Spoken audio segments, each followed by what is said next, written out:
milele. Amina.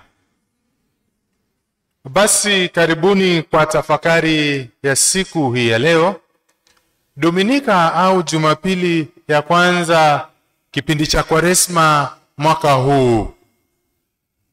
Si mara ya kwanza, natumainia kwamba mmepata nafasi ya kuhudhuria kipindi hiki cha Kwaresma. Ni kipindi ambacho mimi na wewe tunapata nafasi, hasa vile ambavyo imetengwa na Mama Kanisa, tuweze hasa kujirudia, tuweze hasa kutafakari. Na katika mwaka huu, kama vile kila mwaka, Injili ambayo tunasoma katika Dominika au Jumapili ya kwanza ni kuhusu majaribio yake Kristo. Sasa ni nini kinafanyika kabla Kristo hajaribiwe? Tunaelezwa kwamba huyu ambaye alikuwa kuja kumtayarishia Kristo nafasi, Yohane Mbatizaji, anakuwa kwamba ameshikwa.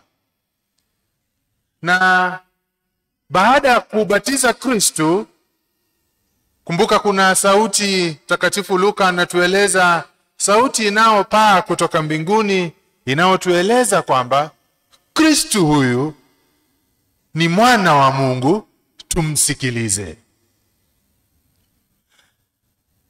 Anapata ubatizo na Yohane katika mto Yordani, halafu tunaelezwa kwamba Yohane anafanya nini? Anashikwa, anapelekwa gerezani. Na sasa kabla Kristo aanze kutangaza ufalme wa baba yake, tunaelezwa anaenda jangwani kwenda kufunga kwa siku 40. Mwandishi Mtakatifu Luka, mwandishi wa Injili hii ya leo, kuna lengo ambalo pengine ama ujumbe ambao anataka kupitisha anapotueleza kwanza kwamba Kristo anaenda kwa siku 40 kufunga na kusali bila kula. Tuhitaji tujiulize, ni nini hiki ambacho tunataka tuelezwe? Kwamba katika kuja kwake Kristo kuna kitu tofauti ambacho mimi na wewe tuhitaji tukisome. Wana wa Israeli baada ya kukosa hatua walizunguka jangwani miaka mingapi? Miaka 40. Na hawa wana wa Israeli walikuwa ni taifa teule, walikuwa wanaitwa wana wa Mungu. Kristo huyu ambaye tunamzungumzia siku hii ya leo, pia vile vile naye anaitwa mwana wa Mungu. Na kwa siku 40 anaenda jangwani kwenda kusali, na tunaelezwa waziwazi ameenda pale kufanya mfungo. Na mwandishi Mtakatifu Luka anasema kwamba siku hizo zote hakula kitu chochote. Zilipotimia mwisho, aliona njaa. Anapopata njaa,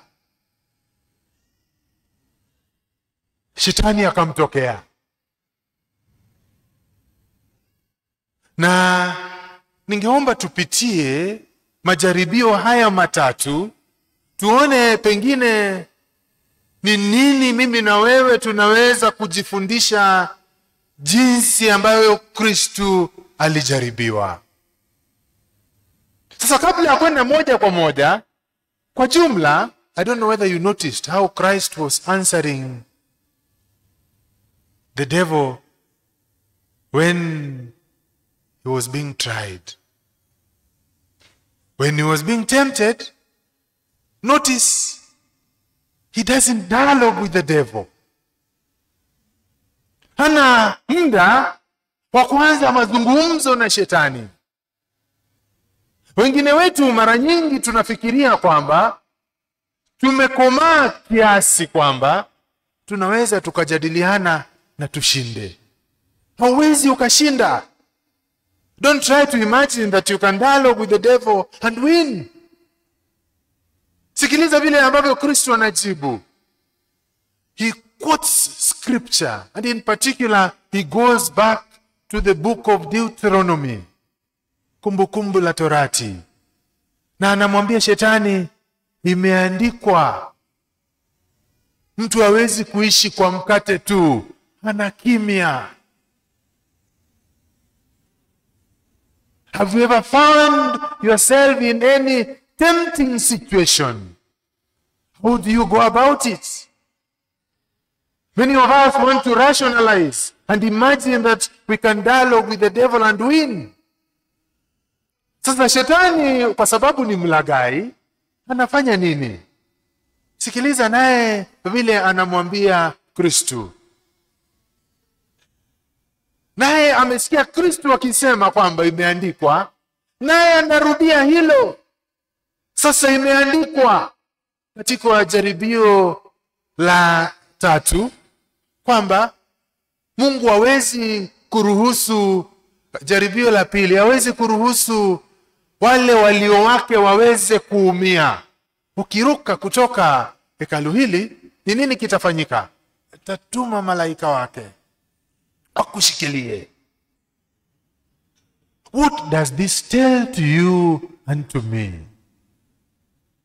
That sometimes Satan can come in ways that you may not realize. Shetani anaweza kukujia akiwa amebeba Biblia, akufungulia vifungo. Tumsifu Yesu Kristo. Na kweli, ukisikia mtu yeyote ambaye anataja Biblia, wakati mwingi tunaadaiwa. Na Shetani anatumia maandishi ya Biblia na anamjaribu Kristo. Na Kristo anafanya nini kama mlitambua vile ambavyo imesemwa? Sasa anatoka kusema imeandikwa, anasema namna gani? Imenenwa. It was said. But then, what is the bottom line here?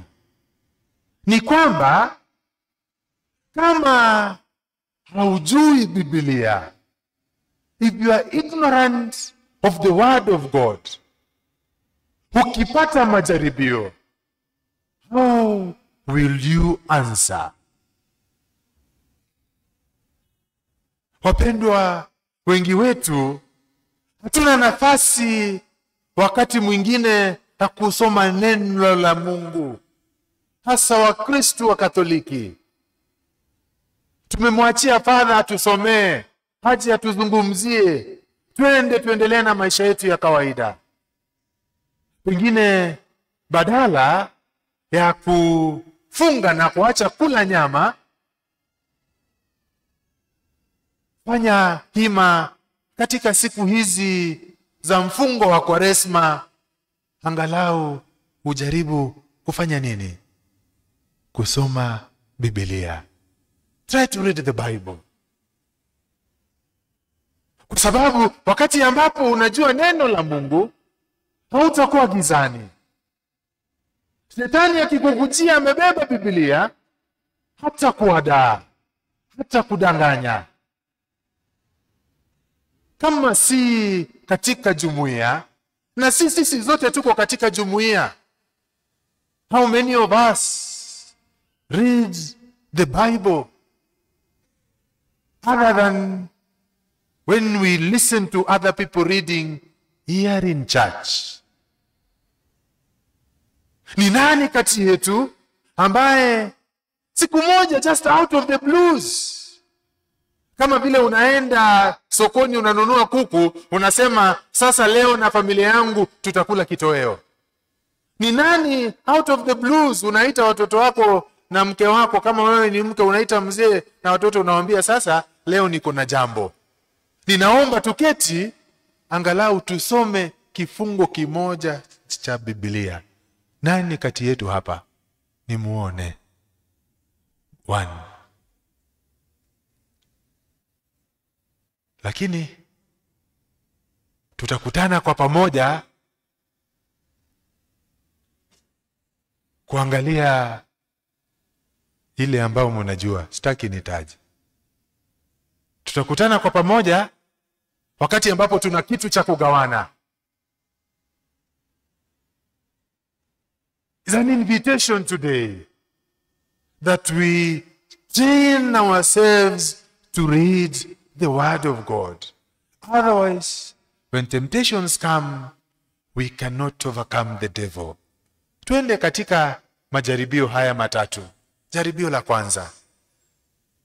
Yesu anamwendea Kristo na anamweleza, kama wewe ni mwana wa Mungu, liambie jiwe hili liwe mkate.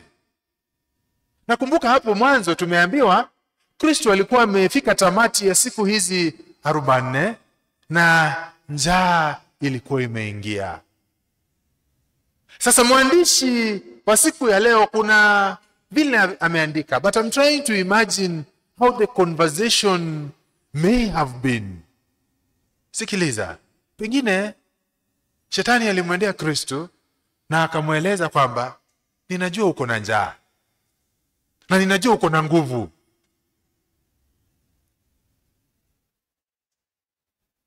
Wakati mwingine kuna mtu anaweza kukukasirisha sana. Unasikia mtu anasema mpaka anakasirika, anasema utajua leo mimi ni mwanaume. Tumsifu Yesu Kristo. Today you know I'm a man. Na Shetani alikuwa na ufahamu kwamba Kristo alikuwa na nguvu. Na jaribio analompatia is just a common temptation that can come to you and to me. Anamwendea anamwambia, sasa najua uko na nguvu. Na najua uko na njaa. Na ninajua kwamba Mungu wako angetaka ufe na njaa. Mbona amekupatia hizo nguvu? Maybe Satan would have gone further na mweleze ni Mungu gani huyo ambaye anaweza kukupatia nguvu, na nguvu hizo usizitumie kujisaidia. Watu wengine mahala mingi umesikia mtu akisema, akili mtu wangu. Umepewa akili, umepewa nywele. Fanya nini? Itumie. Wengine hivyo ndivyo Shetani alimwendea Kristo akimwambia, akili mtu wangu. Sasa si umepewa nguvu na wewe ni Mesia, ndio. Tengeneza iwe mkate, usife na njaa.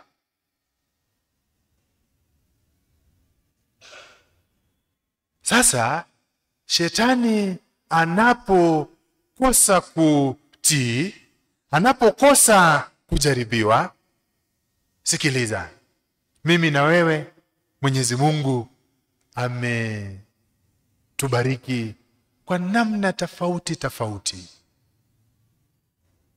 Ametupatia zawadi mbalimbali. Wengine akawapatia nguvu za ajabu. Wengine akawapatia akili za ajabu. Wengine akawapatia urembo wa ajabu. Na vyote ambavyo tumeweza kujaliwa. Na jaribio hili ambalo Kristo anapewa, Shetani alitaka kumwadaa atumie nguvu alizopewa kujinufaisha yeye.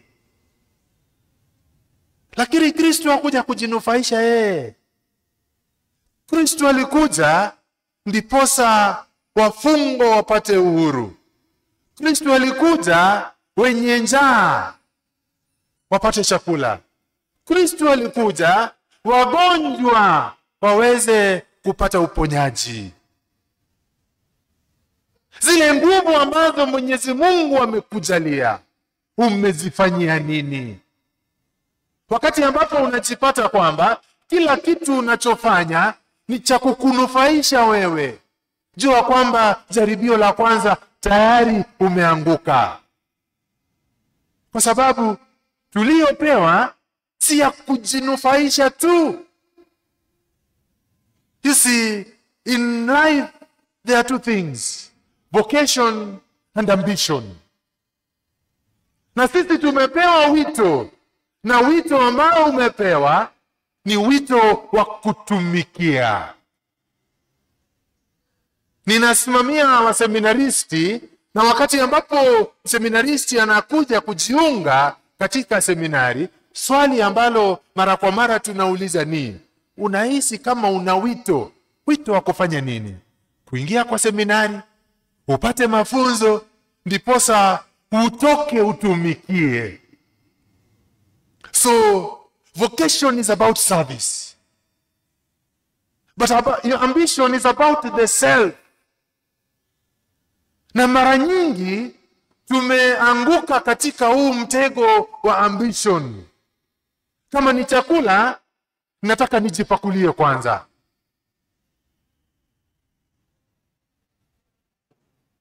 Nataka niwe wa kwanza katika kila kitu. Angalia jaribio la pili. Katika jaribio la pili, Shetani alimpandisha Kristo, akamwonyesha falme zote za ulimwengu, na tunaelezwa kwa mpigo, na akamwambia, nitakupa wewe kila kitu. Unahitaji tu niabudu. Alitaka Kristo afanye njia ya mkato. Pengine alimwendea akamwambia, najua wewe sasa ndio Mesia. Vile vitu zinafanyika katika huu mtaa, hapa si mbinguni. Akili mtu wangu, hapa si wapi? Hapa si mbinguni. Sasa wacha nikufundishe njia za huu mtaa.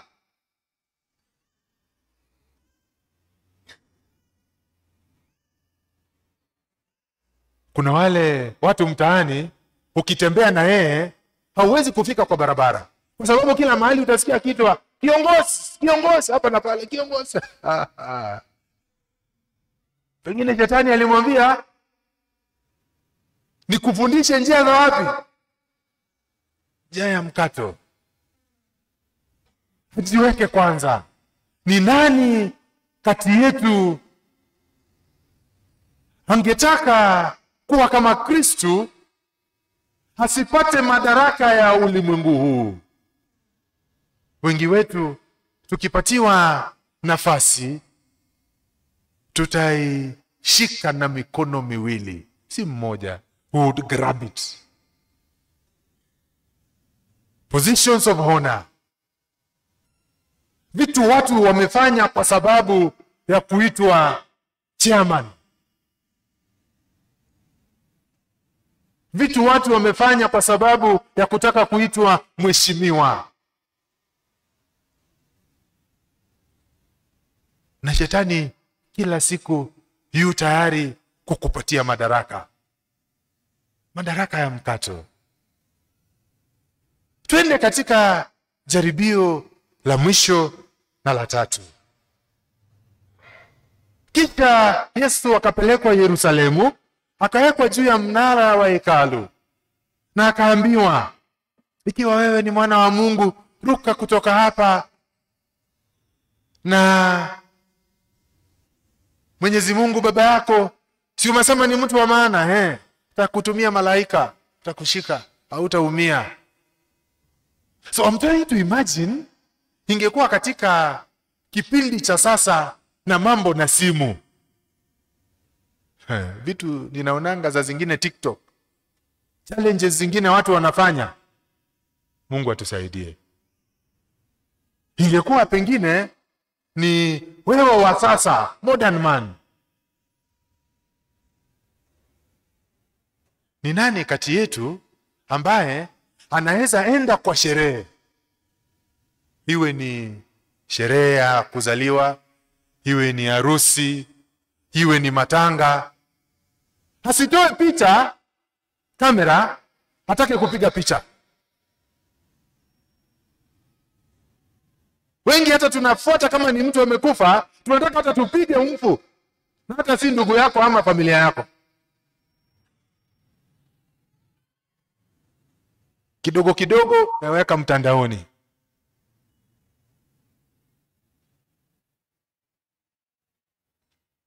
Fame. Pengine shetani alimwendea Kristo akamwambia, sasa ndiposa uweze kuanza hisi wa karia ya kutangaza neno la Mungu, takufanya uwe na wafuasi, followers wengi sana. Wewe ruka kutoka hapa na ulete simu tu record video kidogo tu, dakika 5, na utaona vile watu watakufollow. Who amongst us does not want a huge following? Tumuombe Mwenyezi Mungu, wapendwa, tunapoadhimisha Jumapili hii ya kwanza, tupate fundisho kutoka kwa Kristo. Swali twafaa tujiulize, wito wako ni upi? But then, when you are asking also about your vocation, at any moment in time, just know that when you are serving, when you are giving service, Satan is always there, waiting. Mstari wa 13 katika Injili ya Luka sura 4 imetueleza kwamba baada ya kumaliza jaribio, shetani akamwacha Kristo kwa muda. Tumsifu Yesu Kristo. Alimwacha kwa muda. Hatujaelezwa muda upi huu. Basi ukimshinda shetani leo, jua kwamba bado atatafuta mbinu nyingine. Kwa sababu ni kupitia kwa utumishi wetu ndipo tutakapopata majaribu. You know, Satan doesn't tempt you where you are weak. You are already down. Shetani anakujaribu. He uses your strengths. So maybe for you and I, it is a moment to ask ourselves, which are those areas that I'm shining? Because that is where Satan would come from. Kama wewe una akili, hatakuja kwa kukupatia kiburi. Utaona watu wengine wote hawa ni siafu kwa sababu hawajasoma PhD. Tumsifu Yesu Kristo. Si maprofesa. Shetani anaingilia mahali ambapo you are shining. Tumuombe siku hii ya leo kwamba tuweze kugundua mahali ambapo tuna uwezo na tuchunge. Tunapotumikia tugundue kwamba mahali ambapo unatumikia hapo ndipo atakujia. Very easy for you and I, wakati ambapo umesaidia mtu. Often nimesikia mtu akisema, sasa na hiki ndicho kinawaringia. Mimi ndio nilimsaidia alipokuwa ako 1, 2, 3. Wengine tukienda kusaidia, wale ambao unawasaidia, I don't know where that culture came from. Naambia sasa mkimaliza tusimame hapa niwapige picha. Shetani anatokea mahali ambapo una uwezo, mahali ambapo una nguvu. Tumsifu Yesu Kristo. Tusimame tukiri